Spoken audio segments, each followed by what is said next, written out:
Selamat datang di Kesatrian Muhammad Ijon Jambi, Pusat Pendidikan Pasukan Khusus. Lembaga yang melahirkan generasi prajurit Baret Merah yang bekerja dengan prinsip kehormatan sebagai dasar. Apakah sudah siap mental dan fisik Anda untuk mengikuti latihan komando? Salam baku hantam khusus pecinta militer garis keras. Menjadi prajurit TNI adalah kebanggaan semua masyarakat Indonesia. Tapi yang lebih membanggakan lagi yaitu masuk ke satuan elit TNI Angkatan Darat, yaitu Kopassus. Kopassus atau Komando Pasukan Khusus adalah salah satu pasukan elit yang paling diandalkan di Indonesia. Untuk masuk ke dalam satuan ini tidaklah mudah. Proses seleksi yang sangat ketat sampai melewati batas kemampuan normal manusia biasa. Seperti yang dikatakan oleh Serka Asmujiono dalam buku Kopassus untuk Indonesia. Asmujiono mengatakan, kalau kamu pingin hidup lebih sengsara dari prajurit biasa, ya kamu masuklah Kopassus. Pasti kamu akan sengsara. Sengsara di sini dimaksudkan setiap calon anggota Kopassus akan menjalani siksaan terberat dalam hidupnya, seperti tawanan perang. Saking beratnya pendidikan Kopassus, setiap anggota Kopassus yang sudah lulus dan bergabung ke Satuan Baret Merah tidak akan ada yang mau mengulang lagi, meskipun ia diiming-imingi uang 1 miliar rupiah. Tidak ada satupun siswa yang sebelumnya bisa membayangkan hal-hal apa yang akan mereka hadapi sebagai calon prajurit Kopassus.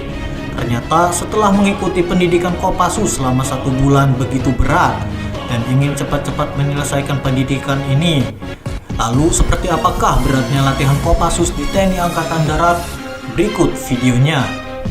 Pendidikan Kopassus dijalani selama 7 bulan.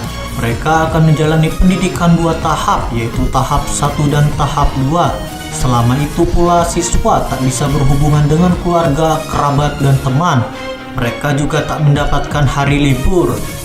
Sistem gugur diterapkan dalam pendidikan komando. Jika siswa gagal dan tidak kuat atau menyerah selama pendidikan, secara otomatis mereka akan diberhentikan dalam pendidikan. Jadi selama 7 bulan itu mereka akan sering berhadapan langsung dengan para pelatih di Batu Jajar, Situlembang, Cilacap, dan Nusa Kambangan. Beratnya latihan selama pendidikan komando. Siswa akan diberikan tahapan-tahapan pendidikan.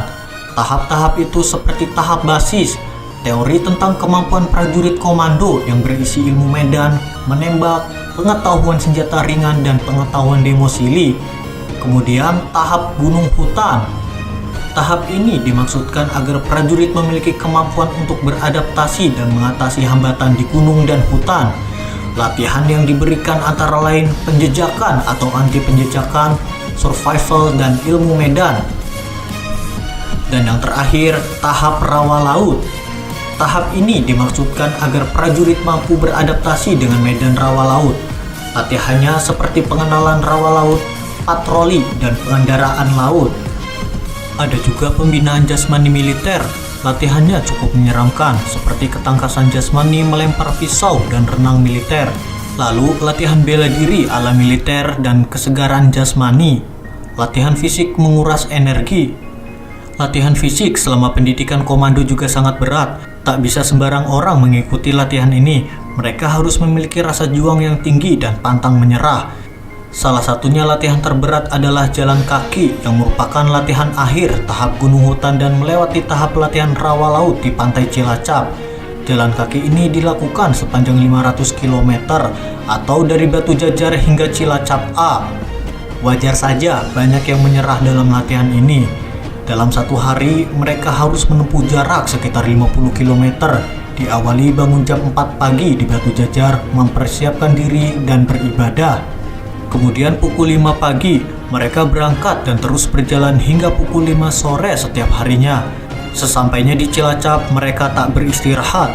Mereka melakukan latihan rawa laut dan diakhiri dengan latihan pelolosan dan uji kerahasiaan. Latihan-latihan itu dianggap berat karena siswa selama 6 jam dianggap sebagai tawanan oleh pihak musuh dan terus mendapatkan deraan fisik sambil mempertahankan samaran yang diberikan. Apakah Anda ingin menjadi bagian dari anggota Kopassus? Silahkan baku hantam di kolom komentar.